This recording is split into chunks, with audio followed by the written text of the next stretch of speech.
I fear we're going to be able to find legitimate cases of abuse under any gun control package that gets signed by Governor Malloy in Connecticut. Scott Ennis is with Disabled Americans for Firearm Rights. He joins us on the program now. Scott, thank you for your time, sir. Hey, Cameron, how are you? Thank you for having us on once again. Yeah, you bet. And, you know, we talked about this just a few minutes ago. It seems like Governor Malloy wants to pull a Cuomo and really ram through the gun control package that his commission has recommended. What are some of the problems that you all have with this package? Well, the major problem that we're having with the package is that he's trying to push it through the same way Cuomo did with by doing an emergency certification measure without any public hearings or anything regarding that, and just push right to the floor for a vote, which we feel is just unnecessary, number one, and it boggles our mind that he's actually doing it that way. But yeah, why is that? Without any public hearings, I mean, I know what the real reason is, but has the governor said why he won't be having any hearings on these measures? Not really. He kind of skirts around that, but he has mentioned that he keeps going back to the same thing. We need to do something now. So events like what happened in December don't happen again. You know, the same. Same thing they keep saying over and over again. They keep going back to that. But we have had a few hearings here for other bills that have been brought up, and they've been struck down. So I think that obviously, just like you mentioned, the real reason that they don't want he doesn't want a bill to be struck down. So that's exactly why he's going that route. It's just unfair, though, and it's unfortunate that the Connecticut residents, it doesn't seem like we're getting our word heard. Well, no, absolutely. And considering, again, you all are going to be greatly impacted by these provisions, let's talk about, again, there's all kinds of issues here, but the criminalization of the private transfer of a firearm. So you've got all of the problems inherent with that. Have you seen the language of the bill itself? Well, yes. Matter of fact, there's a lot of things we don't like. That's one. That is the private transfers. The other thing is the magazine capacity. They're trying to they're trying to make criminals out of everybody. You know, if you have they call it an extended magazine. Well, we call it a standard magazine. It's pretty standard to have a 30-round magazine, but now they're trying to limit.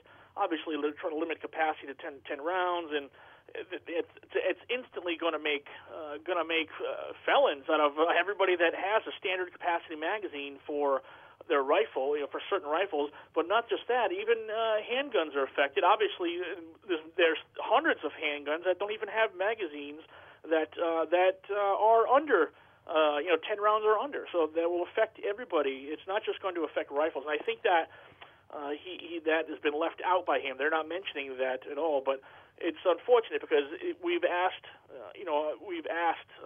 him and other senators and representatives, well, what about grandfathering? And he's not open to grandfathering for that. And it's just unfortunate because, like I said, it's going to create it's essentially will create felons out of people that just for magazine capacity, which is crazy to me. It is crazy. And, again, I mean, we've just seen the problems in the bill signed by Governor Hickenlooper in Colorado, where, supposedly this was their moderate stance. This was supposedly only going to be a 15-round limit. But in essence, if a magazine is, quote-unquote, readily convertible or readily converted to accept more than 15 rounds, then it's an illegal magazine. You're not allowed to possess it legally. And, we've seen the problems with the magazine ban in New York where they said, well, it's going to be 7 rounds. And now Governor Cuomo says, well, all right, we can't actually mandate that because there's no way people can get 7-round magazines. So you can have a 10-round magazine, but you can only put 7 rounds in it,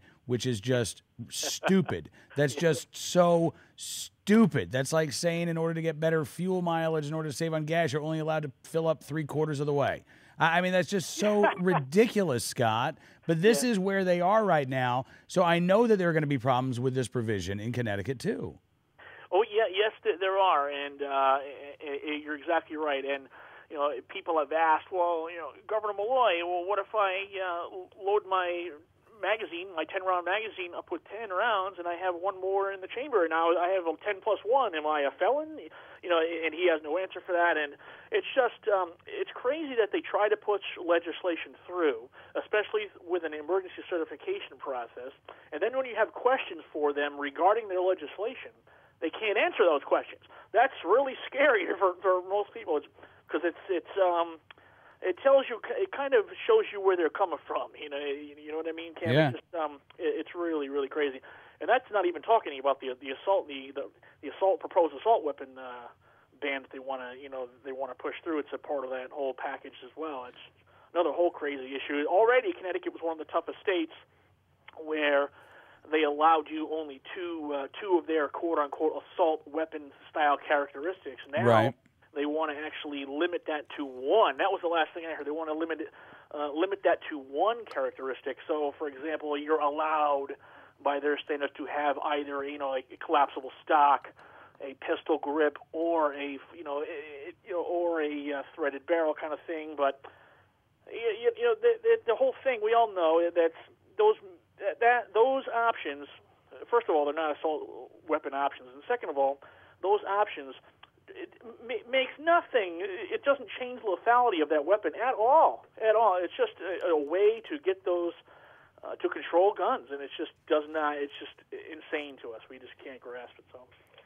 Yeah, I know, and again, given the fact that there aren't going to be any public hearings right now, it's extra important that gun owners in Connecticut make that personal contact with their state rep and their state senators. Yes, and I'm glad you brought that up, because actually a big one of the groups here in Connecticut, besides the NRA, NRA is doing a great job, and actually at their lobby day a couple weeks ago, we were very impressed, and they really been here helping out a lot. We really appreciate that. But not just that, there's another group here in Connecticut called CCDL, which is the Connecticut Citizens Defense League, and I'll give them a quick plug if you don't mind, but their website is ccdl.us, and they can actually see all the bills that are been coming through and see what committee they're in, those bills are at, and then see they can contact everybody's representative and senator right from their website there. So they've been very active, and Scott Wilson is the president over there. They're doing a really, really good job, and we appreciate that too. But yeah, it's just crazy the things that they're trying to push through. It just boggles the mind. Absolutely. Well, listen, Scott, glad you could be with us on the program this afternoon. Thank you so much, and again, we'll be talking very soon. I know. We'll see. Next week, apparently, this is. I said everybody's talking about next week. We're gonna see something. So we'll stay in contact. Absolutely. Best of luck to you, Scott. Thank you again for your time, sir. Thank you, Cameron. We really appreciate it. Thanks, guys.